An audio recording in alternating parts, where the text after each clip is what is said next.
Welcome to episode 185 of the Canadian Prepper Podcast. We're recording November 27th, 2022. My name is Jeff, and I am the voluntold host of the show tonight. I'm based in Central Ontario. I'm a target shooter, ham radio operator, general overall handyman, and weather nerd. Hey everybody, I'm Brad. I'm in Eastern Ontario, part-time amateur prepper, constantly trying to better myself. Tonight I'm drinking. Oh wait, that's the other podcast. Let's try that again. Hey, I'm Mel. As you can tell, I'm the first timer, so please be gentle. I am the better half of Pierre, whom you can usually find on here and sometimes the other CPP podcast on Monday nights. I absolutely adore anything nature and the secret she holds. Besides my green thumb, curious mind, and the love for nature, I am an avid hunter, hippie at heart, and someone that enjoys life's adventures with an open mind and the willingness to learn and share what I know. And welcome. If you want to support the show and keep the Canadian Prepper Podcast on the air, buy some swag. We have both the Canadian Prepper Podcast t-shirt and the Tactical Velcro patch. You can get them both at www.prepperpodcast.ca. All proceeds help keep the lights on and the backup generator fueled. And if you're enjoying the show, please take a few minutes and like us on Facebook and submit a review on iTunes. Also, we want your feedback, good, bad, or just a topic you want us to cover. You can email us at feedback@prepperpodcast.ca. So we have some hippie hay content, and not the type of hippie hay you're thinking about, but we have some hippie hay content for you in this episode. We're going to start off with some recent news, update our personal preps, and then we'll get into the main topic, which is herbal remedies. So I'll start off with, looks like I'm the only one with a news article this week. So one of the large U.S. rail unions has rejected the contract proposal that was put forward by the government.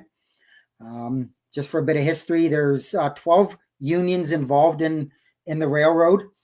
8 of them have accepted the proposal and 4 have rejected it. Unfortunately, one of the 4 that rejected it is conductors and those type of people. So, that represents conductors, brakemen, and yardmen.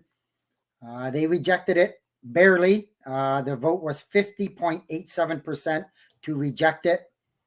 So, because of that, obviously they're going to have to go back and talk about or try to renegotiate something. The government felt they gave them a good deal. I guess they're on a bit of a sticking point with some sick days and whatever. I'm not sure how the U.S. works in terms of how Canada works with the government stepping in and just legislating them back to work.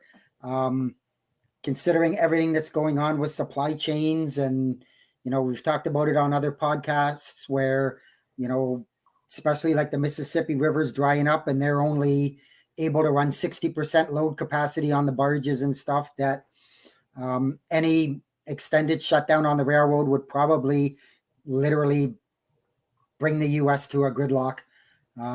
So I had read this article before you put it in the notes, and 30% of all freight in the U.S., $2 billion a day in lost economic output if they strike. Yeah. Wow. It's a huge number. And I mean, to be honest, it's not just the US. There's a lot of stuff on those rail cars that do come into Canada. And to Mexico. Exactly. Yep. So I can't see the government letting it go much longer than a couple of days. Let them make their point and then and legislate them back. They just can't take a chance of what it would do to the economy. And I mean, we're already struggling to get basic medication into stores. So I mean, it's just I have to see what happens. Let me go back and read it again. I think the earliest they can strike is the 8th or 9th of December. So basically you got 10 days and then we'll have to see what happens. So something to keep an eye on, and I'll keep an eye on it as well. So, just basing off of strikes and supply chain and whatnot, I saw a post on Facebook that Freedom Convoy 2.0 is supposed to start in February or something. It was supposed to be a rolling blockade or something around the city or into the city, whatnot. Just rolling trucks. They don't plan on stopping, from what I understood. But it's only supposed to be like 8 or 9 days or something. yeah, 17th to the 21st or something like that. I think I saw. Yeah, could be. I wasn't sure the date. I seen the same thing. I don't know.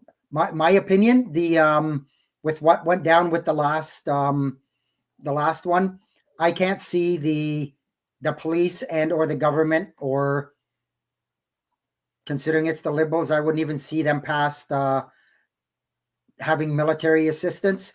I would just see them locking down the city and not letting anybody. If you don't live in the city or you don't have an address in the city, you're not getting in. I could see them just locking Ottawa down and nobody's getting in. So Ooh, don't got to go to work. Might still get paid for it. So that's just my opinion. I mean, who knows? Yeah,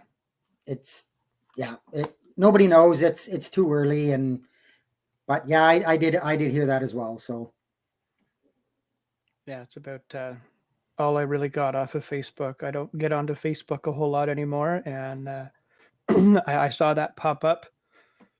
So yeah, that's gonna suck if they actually do it. But like you said, let's wait and see what happens, especially with the rail strike as well. Can you imagine if across Canada they did that in big cities, a rolling convoy again and a rail strike at the same time? $2 billion ain't nothing. Yeah. Well, I was just kind of talking with somebody else, and they happened to mention, they said, if the convoy people were really serious about it and they really wanted to drive a hammer into things, don't go to Ottawa, go to 50 different border crossings and set up there and spread it around and move it around and watch the government go into full out panic mode. Well, look at the Ambassador Bridge there. They had a huge problem there, and did they not get the RCMP or the CBSA in to start clearing stuff out? And there was a small blockade in Cornwall. It didn't last very long, but still, it happened. I do agree with you that if they were smart and did 50 or 60 major crossings, especially big truck crossings, that it's going to screw them up even more. Yep. But like we say, we don't know what's happened. We're not, or at least I'm not advocating for that. But I mean, I think the government needs to get a hint that they're going in the wrong direction, and this isn't the podcast to get into the whole Bill C-21 and all of that stuff. That's a tomorrow night thing. But I think, I really hope that people really do wake up and the government suddenly realizes they've bit off way more than they can chew with that one. So, somebody made a post somewhere. They said if Trudeau was crapping his pants over a few thousand truckers in Ottawa, what's he going to do if 100,000 firearms owners show up? Yeah. So you just have to leave your guns at home just to be safe. Oh yeah. Just don't bring toy gun. Bring models, or ones made of wood or pink wood. Nobody's going to realize that's a real gun. Just to make a point that we all own guns, and this is how much we can do. But I don't advocate for the rolling blockades or anything either. But I do understand their point. Yep. Absolutely. Yep. If you want to do it, go ahead and do it. Yep. But yeah. So let's move into what we've done lately for preps. So go ahead, Brad. Well, lots of last-minute yard cleanup thanks to the beautiful weather this weekend. A little bit of fuel rotation, putting a plan in place to start working on the basement for some renos over the wintertime. get things moved around and cleaned up in the upstairs of our house here for Christmas decorations, and work, and slept a little bit. Had some supper at a friend's place, had a little girl's birthday party, and then tomorrow some more work. Well, you got 3 more days to get your Christmas stuff before you're allowed to put it up. My golden rule, nothing before December 1st. So I don't know about anybody else. That's my golden rule. No trees, you got to wait till December 1st. But hey, that's just me. So no, I agree with you. If it's not December yet, nothing Christmas. I would happily pull everything down New Year's Day probably January 2nd after I recoup January 1st from New Year's Eve, and then tear everything out and put it back to normal and get ready for what's the next one? Easter? Yeah. Yeah. I couldn't believe that I was in a store, and this was before the Canadian this was before Halloween. Yeah. Or was it Halloween or Thanksgiving? They're fairly close. Anyways, They already had Christmas stuff on the shelves. Oh yeah. And I was like, come on, really? But buddy of mine delivers for Dollarama. The company he works for has a contract for Dollarama. October 1st, he dropped off Christmas pallets. So anyways, I bought I've been looking for one just to kind of mess around with, and I bought a used air fryer, got it for a steal, paid next to nothing for it. Their family has grown and they just want something bigger. So I got it for next to nothing. I'm going to mess around with that. I did some more canning, just testing out and trying to get myself comfortable with the pressure canner before I want to start doing more important things, I guess, like canning meat and stuff like that, making sure that I've got it down. I know what I'm doing, so that, I'm not scared that opening the jar 6 months later and eating it is going to kill me. So yeah. It goes well though. You haven't had any accidents, no blow ups, no nothing. Nope. Everything's working good so far. So good.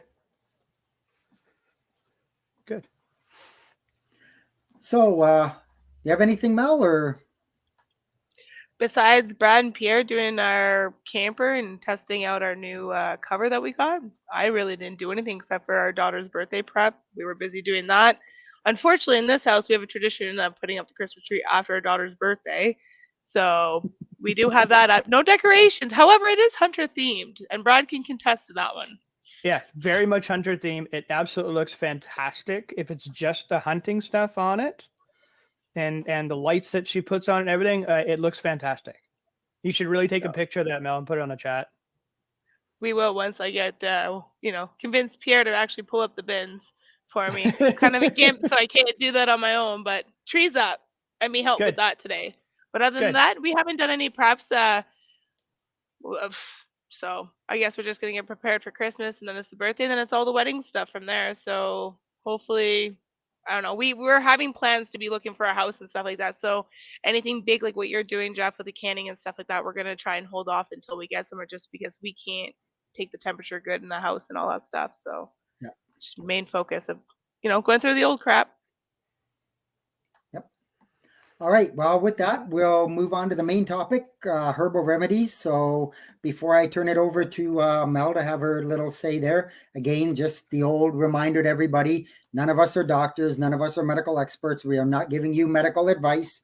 We're just kind of giving you ideas and directions and what things work. And remember, what works for one person may not work for somebody else. Do your homework, do your research before you start delving in, making sure that if you're on some other medication or prescriptions or something, that whatever you're looking at on the herbal side isn't going to interfere with that. If you've got a naturopath or somewhere in your town, maybe touch base with them and see what they have to say. So, that's just my thing for the caution for us. So, Mel, go ahead. Take Took it the away. words right out of my mouth. I was going to do the same whole little spiel. So what Jeff said. A lot of these stuff that I am going to talk about is stuff that I'm actually putting test and true it myself. I've done a lot of stuff before I even implemented with Pierre or even my daughter or even suggested to any of my friends. Right now, I'm getting a lot of text messages on what kind of tea did you give my daughters, because everybody's coming to my house coughing. So I would like to start actually with that. Mullein, Mullein, Mullein, Mullein, Mullein. I annoy the people on the chat with the whole Mullein thing. I cannot tell you guys enough, and I'm so glad, Brad. You're happy that we put it in order, because now we're gonna sell out. The one company I do recommend is actually Foothills Naturals. You can get them off of Amazon or actually their website directly, and they're based out of Alberta, so they're Canadian owned, which is actually a huge plus in my books because I don't like to source anything too far away because I don't know what's in it. Mullein, besides being something that will actually help pull out the mucus and actually open up your airways. It does a lot of things too with the ear infections, and then you can actually use it with your dogs too when they have that nasty like yeast smelly buildup. It's like skin issues, all that stuff. But the one thing that I absolutely love with this is that the Mullein, like it's I cannot explain how good this is. When you drink it, it's almost like taking, if anyone uses the puffers, I use the blue one too when I absolutely need it. But when you take that puff and your airways kind of open up, I find that this stuff kind of does it a lot faster. And you may sit there and hack up, but that's what you want to do. You want to push all that stuff out of your lungs. And another great thing with Mullein is that you can actually smoke it. So if you're trying to quit smoking cigarettes, this is actually a great aid for that as well. I can see that Brandon in the chat is asking what is Mullein. Mullein is basically, it almost looks like lamb's ear. It's still soft, and it has long yellow flowers that grow up on the top of it. Believe it or not, Mullein is also known as cowboy toilet paper, and it's exactly what you think it is. It is something that you do want to learn to identify because you can wipe your butt with it. um, inhaler. Okay, I'm following the chat, but anyways, but yeah, so if you have asthma and COPD, this stuff can be used for that as well because it really soothes the bronchital side of things, and that's where I absolutely love the Mullein. You can use it as a tea. You can also turn it into a tincture as well. I haven't really touched into the tincture aspect, but the tea I can actually speak upon that it's just a nice little slight woody tea. But again, you can mix it with peppermint, which peppermint is actually really good, not only for your digestion to push everything through, but it also helps with mucus as well.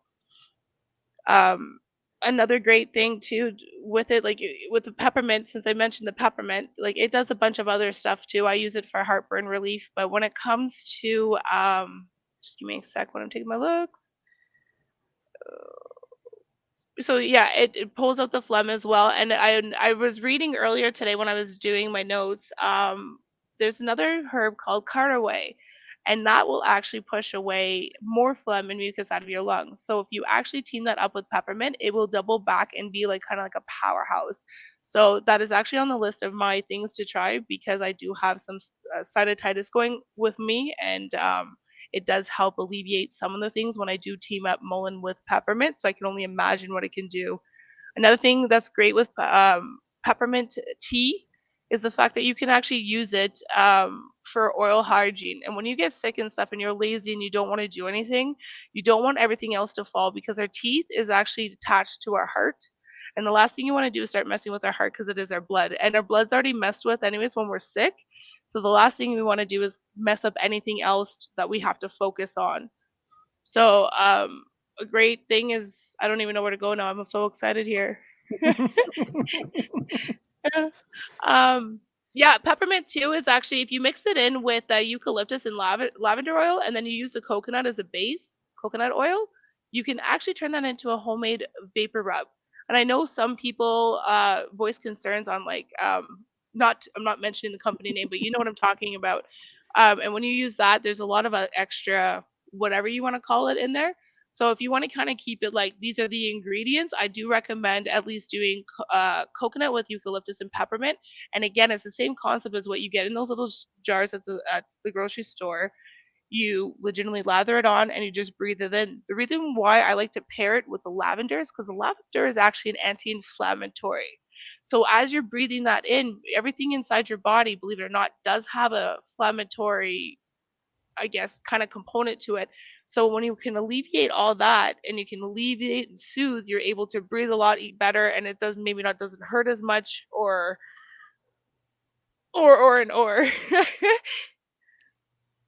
So Kyle's got a question there in the live chat. Says, can you add mullein to a diffuser?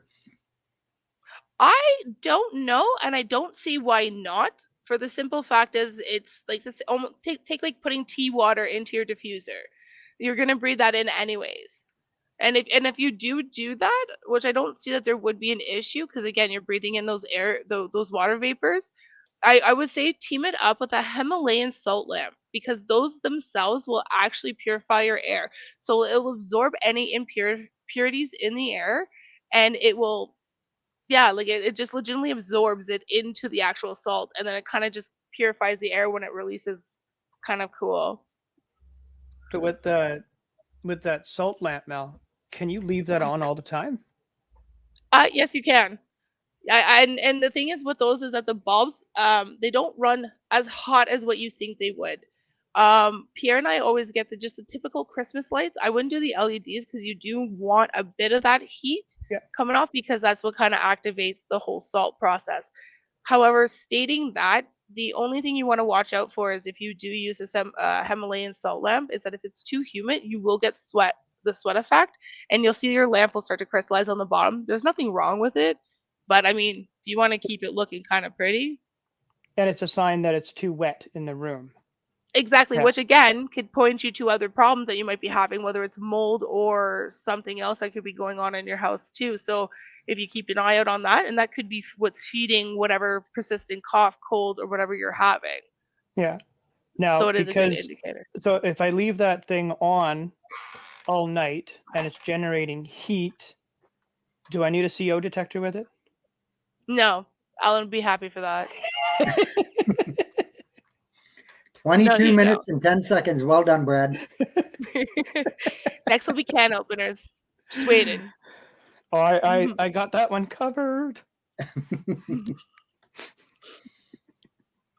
Yeah. Where else? Ooh, raw honey. I love to add raw honey as well. The smart thing when you do with raw honey, though, and a lot of people don't stop to think, is you want to try and keep your raw honey purchasing locally, because it will have those pollen allergies that someone could have, or the irritants around them, because the bees feed off of the local plants, right? So when they come back to the hive and they do their thing and create their honey, that goes with them. So when you actually ingest small amounts okay, let me start to say, I believe when you ingest small amounts of things that you're potentially allergic to, eventually your body, like anything else, will start building some sort of a tolerance to it, right? So that is where I do recommend keeping your honey very local, because again, it's going to kind of trigger and attack what you need. But that honey adds for that. Like, I cannot explain. Honey never goes bad, so you don't have to worry about it. Even if it looks like it's all crystally and stuff, it's still good. And it's, yeah, exactly. And it's a natural cough syrup on its own, which is amazing, because again, it just reduces the mucus secretion and the coughs itself, because it kind of gives you like kind of a coating going on there. You were gonna say something, Brad? No, I know you know some stuff about honey too. Honey, they excavated in the Valley of the Kings, I think it was, in Egypt. There was honey. There's 5 jars of a liquid. They didn't know what it was. It still had an actual beeswax seal on it, buried for 4,000 years. They took it to a lab, opened it up. Nobody wanted to test it. They kind of figured it was honey. Nobody wanted to test it. Some lab assistant walked in, put his finger in the honey, scooped it out, and put it on his toast and walked away. Nothing happened to him. It's 4,000 years old. Mm-hmm. It was still perfectly preserved and perfectly fine to eat. The guy had like 15 different blood tests and MRIs and whatnot. They wanted to know if this was going to kill him or not. He's still walking around today. It never got Keeps sick forever, again. people. Yeah. So, yeah, no, and like I said, besides just, I want to try and keep it to the cough and colds and stuff, but like honey is really good. You can do a huge research on it. Like It's a liver aid. It's great in antioxidants, a great source of energy, and actually, believe it or not, it's really good for pre and post workouts. And the other thing it's good for, and you put it in there, is a wound or ulcer healer. My dad had surgery on his leg, and they put him in kind of one of those tight knee braces, and it wasn't set correctly, and it was putting a lot of pressure in it, and it actually caused an ulcer to start on his leg. And they called it medicinal honey, but they gave him that because the other stuff wouldn't work. Um, he ended up getting, I think it's MSRA or something like that. He ended up getting a bad infection in it, and honey was the only thing that cured it. Nice. Because the other stuff was antibiotic resistant. So, I mean, it took a long time for it to heal, but it finally healed. Good. No, it does its thing. It really does. And then if you're on TikTok or anything like I am, I'm an addict. Hi, I'm Al. You'd I'm see out. there's this big thing now going on TikTok about onions. And you know what? To be quite honest, I've done the research and I already knew about this way before this was popular. But onions is another great thing. You can cut them up into little pieces, and you can see them all over my house. It just helps absorbs the air as well. You can actually make your own cough syrup from it. You can either chop them up, throw your raw local honey into it. And the other thing about the honey too, a really good honey is a buckwheat honey. There is a lot more of the good stuff. I'm not the good stuff in there. I'm really trying to watch my words because I don't want to get in trouble. Like, do your research. That's all I'm saying. A lot of the good stuff in the buckwheat honey versus just like a kind of like a regular type of honey. Brad knows I bug him every year for it. By the way, I'll put the request in again. but yeah, so mixing your onions, you can even throw garlic in that too. So you just get one of those, I don't even know what the jars are called, but you know, like the metal lids that you kind of like push down and it really seals. You can get one of those type of jars that has that metal flippy lid that makes that noise. I don't know. Anyways, my descriptions are great. But anyways, you just chop up your onions really fine, and then as you irritate them, they release their ingredient and they do their job. And when you mix it with the honey and the garlic, you let it sit. You just take a little spoonful every day, and the honey and the garlic gets to work, right? Because not only does it absorb all the crap and it filters all the stuff, it helps the blood. It also, just helps with the inflammation, which also, again, if you have asthma or any type of illness or even, I guess, muscle type of problems. Um, that's Yeah, really, I'm just I've heard stories of people like having colds and that, just taking like half a dozen onions, cutting them in half, and just plopping them in different rooms around the house. Mhm. And they say it And works.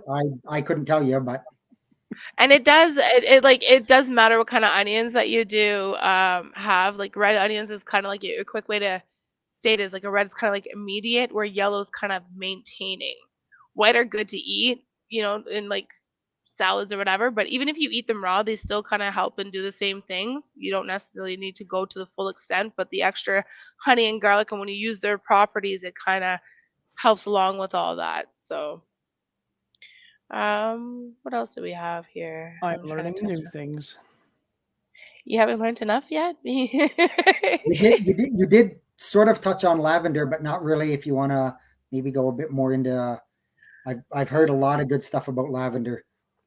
Yeah, lavender, I personally use it a lot for the anti-inflammatory purposes because like and the mood stabilizer and the sleep aid, because there was once upon a time that I did suffer from insomnia, and it was really brought on with the more pain I had. So what I would usually do is actually take a bath with baking soda, Epsom salts, a little bit of Himalayan, and I'd use lavender. And basically all it did for me was reduce the inflammation enough where I was able to relax and sleep. Um, like a lavender, I didn't really put too much in my notes, and I don't know why I didn't, because this is like a staple in my house. Lavender too, like outside of the aspect of helping the anti-inflammatory purposes and your sleep aid for when you're sick, it actually can be used in pair with tea tree oil to actually aid off head lice in kids' hair. And that has been my go-to for the last, how old's my daughter? And she's had outbreaks in her class and everything and has not gotten one stench of it. this thing, guys, if you're going to do research, I definitely would start with lavender and coconut, definitely. Yeah, I've and again, I don't know much about it, but I've heard good stories of especially kids with like autism and stuff like that, where they have anxiety and stuff like that. Yeah. Give them a lavender bath at night, and they're as calm as can be, and they go right to bed. And so, Yeah, it just because again, that's that mood stabilizing property that the lavender has, right? And especially with depending on what type of spectrum they are on the autism, where that could be an issue where their mind doesn't or is racing, or they're highly aggressive. Because I do know, when I was going through my really bad mental health things for my accident, that was a thing, right? Like you certain mental health, you do get aggressive and irritable and stuff like that. And the lavender would actually take me from up here to down here, and it'd be quite quick. Like, s- just the way it would kind of interact with me. It's like that smell would hit my nose, and then all of a sudden it would register, and it'd be like, oh well, that was cool. So I can see where that could help with the autism.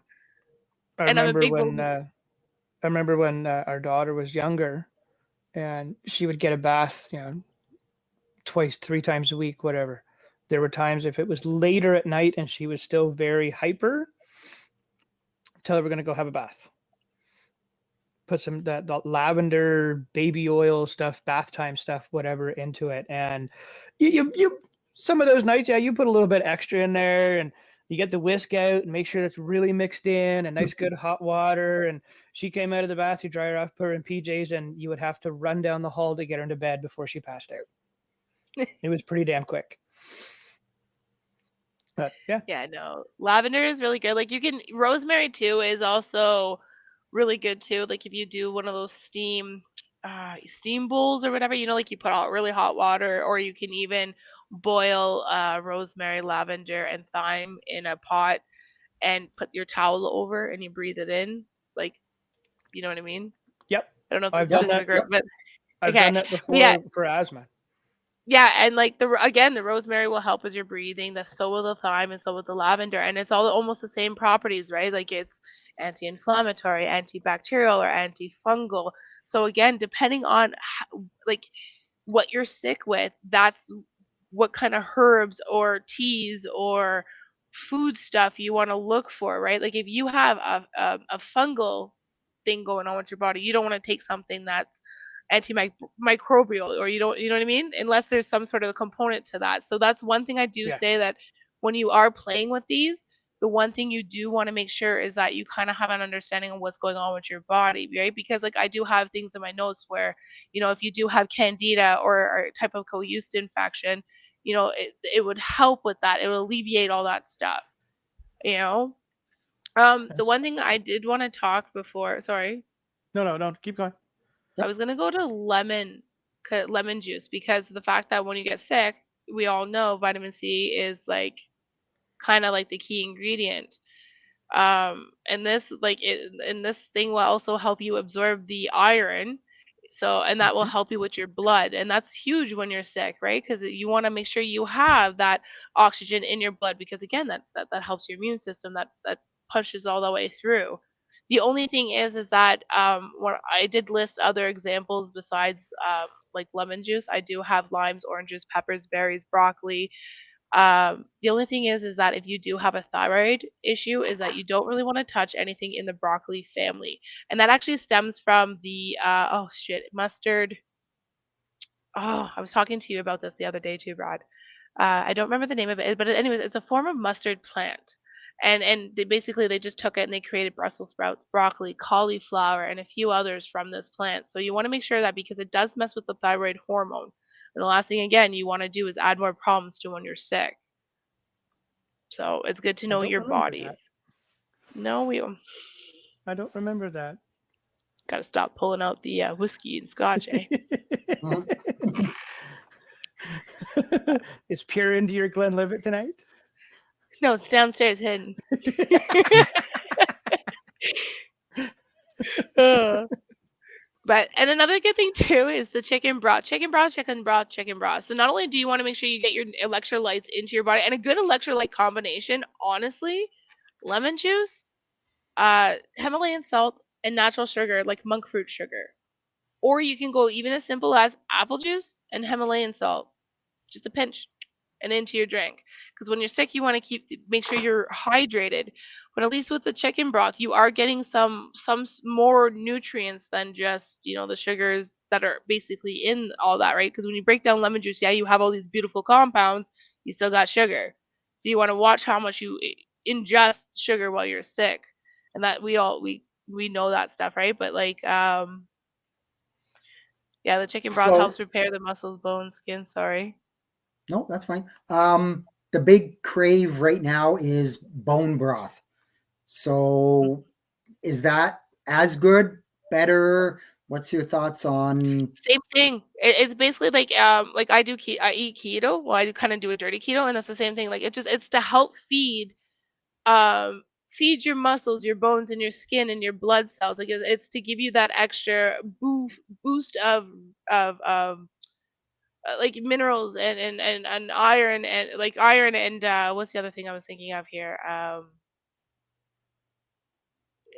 I'm drawing a blank and I even have my notes in front of me. But just it basically boosts all like immune function all together, right? And just supports kind of like a healthy body, healthy thyroid, your hair, nails. So it kind of gives you that extra balance of anything that you're missing.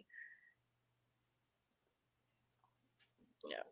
I don't know, like I'm still doing my research more so onto the broth and stuff like that, but I do know that I utilize it, like I said, for keto, and it's just to kind of help stabilize, the potential proteins or minerals I may be missing because again, our body is built up of a lot of compounds. Like we do have a limit of gold, believe it or not, and silver and copper and iron that we do need in our bodies, and when we're depleted of any of this, it throws our system off, and then it does affect our immune system, which I don't care what anybody says is part of your lymphatic system. So if you don't have your lymphatic system draining and moving correctly, you're going to fill your body full of that mucus. And once your body gets that mucus, this is where your problems will start to arise for anything. That I can agree with.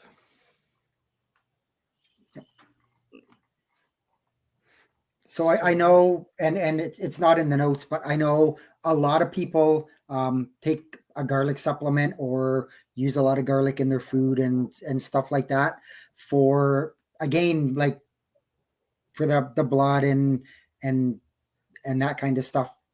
Are they? Is it a good idea? Is it a good thing?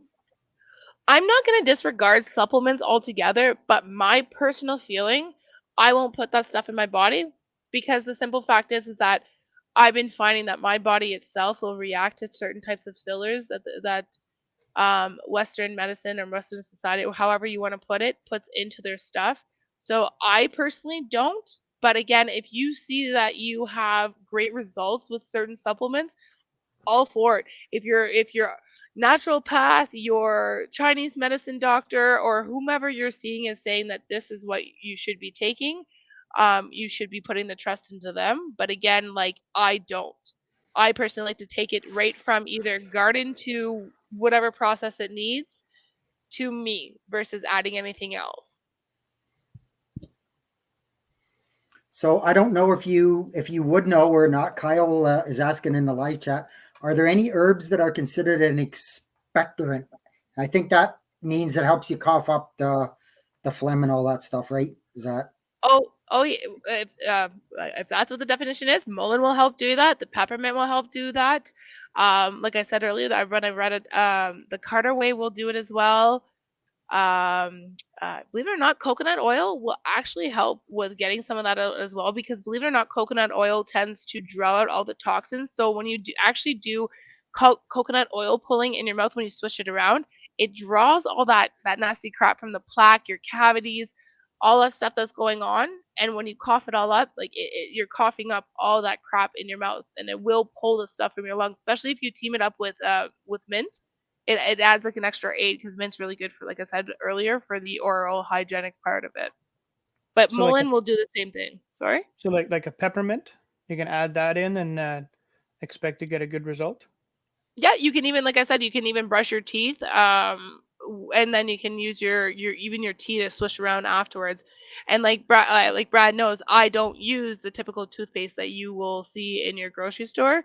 I order mine from Nelson's Naturals, and it's a clay base, so it actually feeds our teeth with back their minerals and nutrients that they need. We have seen cavities walk away. We've seen plaque disappear from our mouth from just using that and the oil pulling. And the peppermint is like kind of our quote unquote mouthwash, but it has no alcohol, no additives, none of that crap. Yeah, Mel doesn't have the atypical drugstore stuff lined up on her bathroom counter. There's little homemade jars of stuff. It's Mel, you need to start labeling things. See, Or don't label them, because then anybody that goes into your bathroom is going to come out and be like, excuse me, what the heck is that? What the heck is that? And then you can go on your lecture of everything and educate other people too. Yeah, well, like herbs, we're like again, we kind of kept everything to like the cold and what you can get now. Like mullein is good, good to give to your kids as well. I give it to my daughter all the time, and you know what? Sometimes I even hide mullein peppermint into hot chocolate, and she thinks it's just a peppermint hot chocolate and enjoys it. I mean, I tell her that there's mullein in it. I don't not like that, but you don't taste it. I had a friend's kids come over and sleep over this weekend, and I did the same thing, and the daughter actually went to the mom and said, can I get more of that?" So I had a message from her today stating like, "What did you do? What did you get?" I thought I was gonna get in trouble, even though she knew about it. But the kid said like, "I coughed everything up. I can breathe a lot easier," which I was kind of nervous about because again, in hot chocolate, there's some sort of milk byproduct, which unfortunately feeds the phlegm, which you want to stay away from. But if a kid's gonna take it, at this point you're not gonna fight with it. But herbs are amazing. Like I take red clover to help with hormonal imbalance. What else? I drink dandelion tea for coffee substitute. So it's so much that it's unreal what you can do with food and just herbal supplements. Like Brad said, I have an arranged collection of everything from ginger tea, peppermint, I even have catnip. Catnips will actually be great for people with ADHD. It actually gives them focus. So, I mean, Makes yeah. the cats go crazy, makes the humans calm down. Yeah, and I was actually reading in one of my books too how it actually has that calming effect on dogs, although you have to give it in minute amounts. Because again, right, being on the prepper show that we are, if everything shuts down where you can't even walk into your local grocery store and steal or acquire, however you want to say, because the world's done, there's nobody's, money doesn't exist, there's no one there. What else are you Obtain. gonna do? There you go, obtain. Skillfully acquired. There you go. That's With another no one. Yeah. supervision. So, like it's good to know. Like I'm really excited that I hope we can get back on here with Jess because like Yeah. you guys don't know. Like there's plants out there that can help stop blood while you're walking on your path, right? For bug bites and like I said, mullein. If you find it wild, if you need to use toilet paper, you can use its leaves. Like it's unbelievable what this can do. Just don't keep the leaves to use in tea later. I mean, if that's your thing, that's your thing. But I agree Not with judging. Brad. I wouldn't. Not judging. Oh. I see Kyle saying for mostly teas. No, there's tinctures and stuff, but like I said earlier, the reason why I'm sticking so much with the teas is to know what works for obviously our family and all that. But for right now, in the place that we do live, those are a lot easier for us to store and maintain and take care of versus getting into the tinctures and all that. Because once you get into tinctures, you can make the bath bombs, the bath soaks, like you name it. It opens up the world to it all. And I've experimented that with my medical cannabis as well. So like you just need certain things, kind of like canning, right? You don't if you're at a certain altitude, you need that little weight, and if you don't have that, you can mess up what's in your pot. Like it is kind of a science. So yeah, I'm quite excited. It's been a great journey about all this stuff, and it does get a little less intimidating when you start dipping your hands into things and you start reading and getting the knowledge for yourself. Um, like these few products and items that I've talked about is just the beginning of everything. Just the surface of it all. Like it's unreal what you can find out there. Like echinacea, everybody hears of that. Like you could actually go and get that in a tea form. and all this stuff you can grow in your garden, and you can even grow it in your house, and have a year's supply of this stuff that you don't run out, and you don't have to rely on the grocery stores or Amazon or wherever to get them to your door. So speaking of Amazon, Hmm. where what kind of literature would you suggest being a good starter for somebody looking to get into this? Like I have, I have that book called Herbal Remedies. I think. Hmm. Do you still have it, or did you give it back? I don't know. No, I don't remember, but I know I just got myself one. But yes, I do remember your herbal book. Yeah, Um, I know you've looked through it more than I have. Would yeah, that be a good place to start, or that is what would you that's what recommend for somebody? that would be a good place to start. It would be another good resource. I mean, I'll probably get laughed at for this, but I actually read witch books, pagan type stuff, because a lot of that there is different types of witches and stuff, that if you want to go that way, and within those books they actually give you different knowledge on different stuff. I'm very spiritual, so not only do I like to learn the quote unquote municipal purposes of them, but there's also a spiritual aspect to everything. So a great book, you could get either The Green Witch or The House Witch by Erin Murphy Hiscock. Yes, you heard me right. You can find those on Chapters or Amazon, easy. There's another book that kind of is almost as similar as to what Brad was saying about his. It was I just got this book. I kind of just took a glance at of it, but this kind of looks like the holy grail of book, and I mean, like, it's thick. It's called Prescription for the Natural Healing. It's the fifth edition. It's a practical A to Z reference to drug-free remedies using vitamins, minerals, herbs, and food supplements. And that's by Phyllis A. Blatch, sorry. So you can I found that one on Amazon. I couldn't find it when I looked through Chapters or Indigo, whatever their new company name is. But they're easy to acquire. Any of those simple little books. And the one thing I'm gonna say is always double check your reference, if not triple check. Make sure you're pulling up a few references and making sure that there is some sort of synchronicity. Because the last thing you want to do is like, oh, this is great for this. And then you try and you're like, oh, well, now I'm in the bathroom for 3 hours. Yeah, Which that's can not a still good thing, happen though. especially if your body's not used to it Yeah, until you especially the develop that coconut tolerance. oil. Because Yes. the coconut oil is a natural laxative. And let me tell you, doing that good old keto coffee, I learned that one by mistake. Too Not much fun. oil in the coffee? Oh, it's great. Try it. Make sure it's a Saturday. But yeah, again, Google's, it's not a bad reference, but again, just check what you're reading on the website. A great person I love to follow, and I've followed him for a few years now, is Dr. Axe. You can find him on all the socials. You can go right to his site directly. If you're in the States, he kind of sells a little bit more products that I kind of wish he had here in Canada.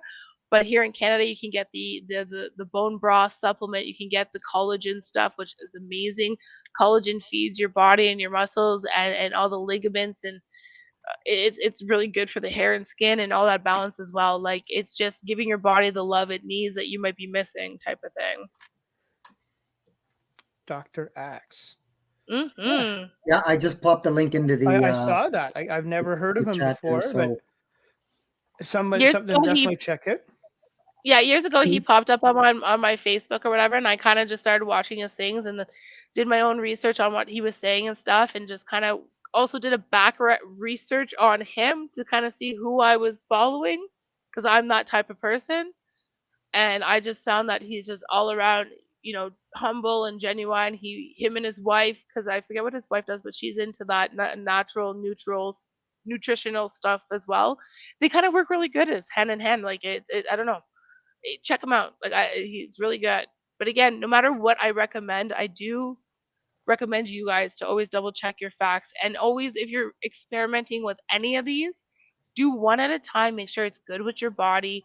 Make sure you're having no allergic reactions or whatever, because again, like Jeff said earlier, it could be your medicine, or it could be something you're eating or whatever. The last thing you want to do is, again, hinder yourself, especially in a situation where it could be a life or death type of thing. So again, do your research, right? So one thing to note, I know Jeff and Melissa, you both said it earlier, to check with your doctor, check with your, look at your prescriptions and whatnot, but go one step further, go to your pharmacist. All he deals with is drugs and interactions and dosages and alternatives and all of that. Have you ever seen a pharmacist's drug book? They're probably about 5 to 6 inches thick. They get one every 2 years, if not sooner. They're about $1,000. My mom worked at a pharmacy years ago, and the pharmacist was mad that the publisher came out with a new edition 6 or 8 months after he just bought the newer, old new edition, whatever it was, and he had to shell out another $1,000 to get a brand new one. And it was probably 4 or 5 inches thick, and that was, I want to say 15 to 20 years ago now. So just imagine how much those cost now. Yeah, well, and you're 100% right, Brad, because, again, I go back to my dad's story. So his doctor was unavailable for, I don't know, whatever reason, for something. And so they referred him to another doctor. He went in there, seen the doctor. Doctor gave him a prescription. He took that prescription to the drugstore. When he went to pick it up, the pharmacist said, "Who gave you this?" And he's like, "Well, I went to this doctor and my doctor wasn't available and I went over here." And he goes, and the pharmacist says, "You're already taking this. You can't take this with this or you're going to end up in the hospital." Yeah.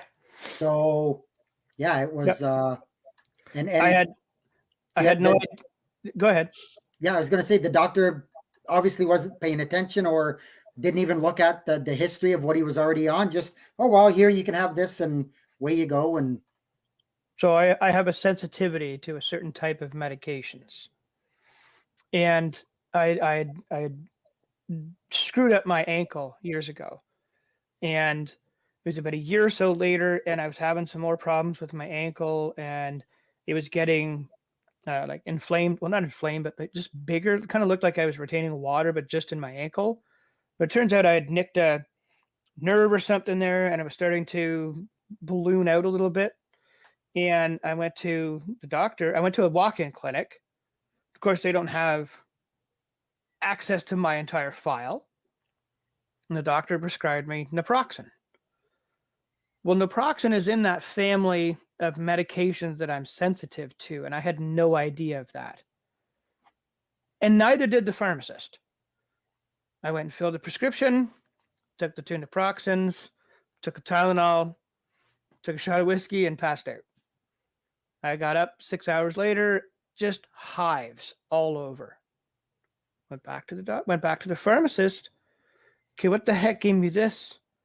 He asked me a couple of pointed questions, and we figured out that yes, I do have a sensitivity to a family of naproxen, what it's derived from.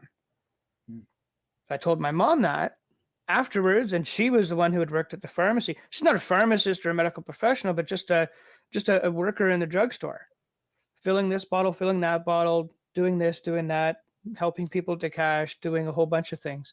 And she learned a lot. And that was one of the things that she told me. I'll always remember it is, if you have a question about something the doctor gave to you, don't ask the doctor. Ask the pharmacist, because all he deals with is drugs all day long. yeah. And the one thing, I was gonna add, for when you actually have when you get itchy from an allergic reaction, you can actually put baking soda on it or tea tree. Trust me, I've been well acquainted with that this week around. And look at my nose. It says it in my nose. Will also help with sunburns. Yes. You can even add it into your bath too. Baking soda will actually balance the pH level for chlorine as well in your water. So baking soda is another really good one. It's antifungal, antibacterial. It actually will help with toe fungus as well. Same with apple cider vinegar.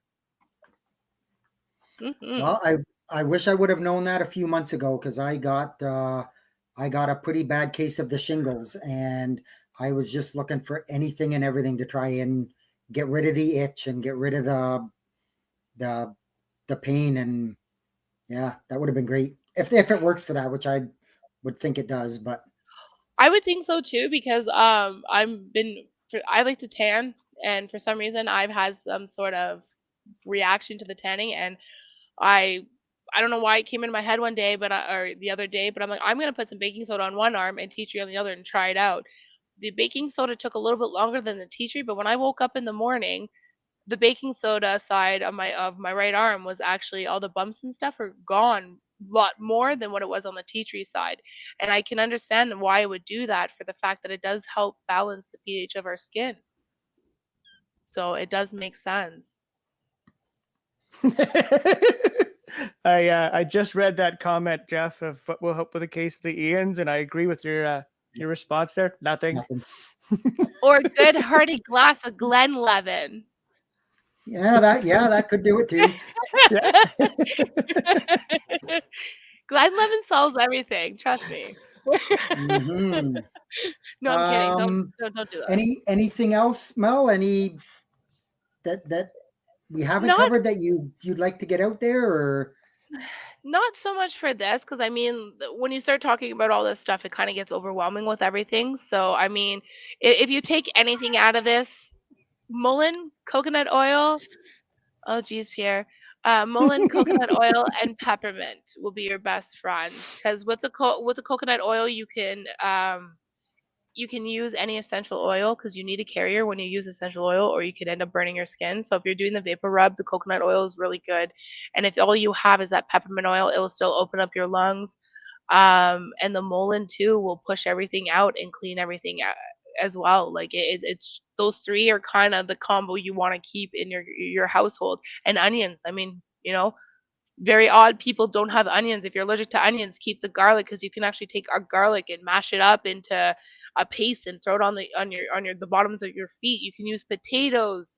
I think it's more the rusted potatoes works the best. The brown ones, not the yellow, not the red, the brown ones. You can cut it and put them at the bottom of your feet as well, and it'll pull out a fever, like original Listerine. If you got a sunburn or fever, you can use that to pull out the actual heat component of that body, like that fever. The original Listerine will actually pull it out. Tested and true. I'm telling you, I've done it myself. Um, again, another tanning incident. But like those things that with fever, I recommend again the potato, the Listerine, for that type of thing. Sore throats, I do know that I saw on your note, Jeff. The one you can use for that is ginger. Like just I guess kind of go through this podcast and kind of take the notes. I know I've been all over the place. If you got anything, you can always message me too, and I will lead you in the right direction of where to gander your information. yeah, I like you say that, and for everybody out there, this is just kind of a quick glance over, kind of give us something to start with. The plan is to have Mel back with Greg's wife, Greg, who's another panelist who's not here. Thank God, we didn't want to talk about guns all night.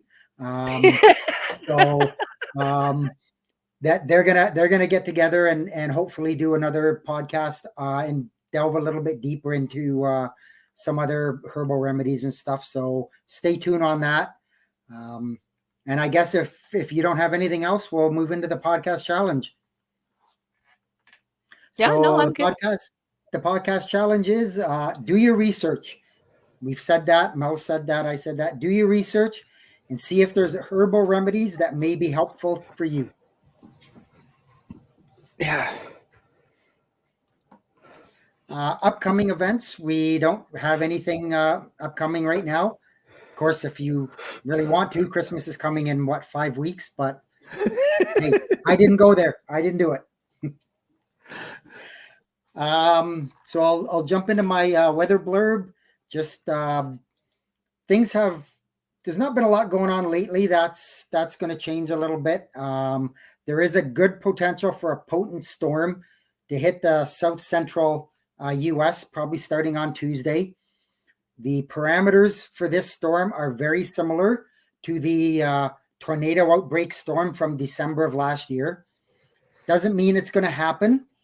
Doesn't mean there's going to be this big outbreak, but the parameters are going to be there. All of this stuff needed for the generation of severe storms and tornadoes are going to be there. So, What just you're saying, what you're saying is we should be as we are and prepare for the worst. absolutely hope for the best, prepare for the worst, and don't be scared. Be prepared. I did throw a link in the show notes there, a YouTube video of a guy I follow pretty close, Ryan Hall, y'all, and he kind of talks about it. So keep an eye on that. I mean, it's that time of year. You never know when the snow and that's going to hit. So move into the deal of the week. We don't have anything specific, but considering that the time of year it is, there are thousands, probably hundreds of Black Friday, Cyber Monday deals out there. If you're looking for something specific, chances are if you look hard enough, you're going to find a good deal for it. So, well, I do know that there is that one good deal at Canadian Tire for all those jars, since we're on the conversation of those loose leaves. By the way, Brad, I need 2 more. But how much were they? $10. Sorry, Yeah, $9. I think they're $8.99. And they are glass jars. They kind of like go up in size, and they seal their lid, so you can, if you order any of these loose leaf, you can throw them in there and tie them. They're originally like what, almost like $40, aren't they? $30 down to $8.99. So I guess it's $29.99 or something like that, down to $8.99. When I picked up our 2 sets in Cornwall, I asked the guy to scan the barcode and tell me how many more they had in stock. They have 99 boxes in stock. Wow. Okay, well, I'll have to look that up and see really good deals. That's something I'm interested. Yeah. Shout outs. So I'll put the first shout out there to Mel for coming on for it was a bit of short notice, kind of had to throw things together, but it was a great preview of how herbal remedies can be beneficial to your overall health, considering everything that's going on, the shortages of all of the medications and everything else out there. You can find a way to not have to, or to alleviate that being adding on to all of your other issues. You're going to be better off for it. So thanks for coming in, Mel, and it was a great episode. Oh, thank you. Definitely. I even learned something. We've known each other, 4 years now, off and on, and whatnot. And you and I have had good conversations about a lot of this stuff, and some of the stuff you touched on today, I didn't know about, and I'm glad you put it in the show notes so I can look back on it later without bugging you. Yeah, I'm always here to help. Definitely. And I definitely agree with you that we need to get Jess on here. The 2 of you need to sit down, either Zoom or whatever, to coordinate an effort to put a better, not a better show, but another more in-depth show together later. I know that they're busy in the US and they've got their own stuff going on, but I definitely think it'd be a good idea that you guys collaborate on another show, and hopefully we can get some more information out there to get some more people prepared and stocked up and whatnot. And well, what I truly love about that idea too is that she has a complete different living thing. Like, obviously she has some of the same things we have, but there's probably stuff out there that we don't have here where we are. So I like that, right? So yeah, I know I'm excited about that too. I think we're gonna nail it. But unfortunately, we like these type of podcasts talking about this stuff can go on for more than an hour sometimes, depending on how in depth it is. So be prepared that you guys may have to sit there for a little bit longer. Perfectly fine. Maybe we'll raffle off a shirt or something from Off the Wall Customizing for people sitting there. I'll start bribing people. We'll get more views. All right. Well, with all that being said, I am going to bring episode 185 of the Canadian Prepper Podcast to an end. You can find the podcast on iTunes, Podbeam, Spotify, or your favorite podcast app. Please help us out. Submit a review. It helps other people find us. We record these shows live on Facebook and on YouTube. If you want an early peek at the show, please subscribe to the YouTube channel, Canadian Prepper Podcast, and click the notifications tab. It gives you an alert when we're going live. And you can contact me at batbradcpp@gmail.com. You can reach me if you wish at offthewallcustomizing@gmail.com. You can also find us on the good old Tickety Talk. We're working on the Facebook, our own website, Discord, CPP, and anywhere else. And please check out Rapid Survival at rapidsurvival.com. And you can get Eric there on the live chat, considering he abandoned us tonight, didn't want to bother being here. If you want, you can email me at the feedback at prepperpodcast.ca, or I am frequently on the Discord app. So thanks for joining us. Until next time, be prepared, stay safe. And keep learning.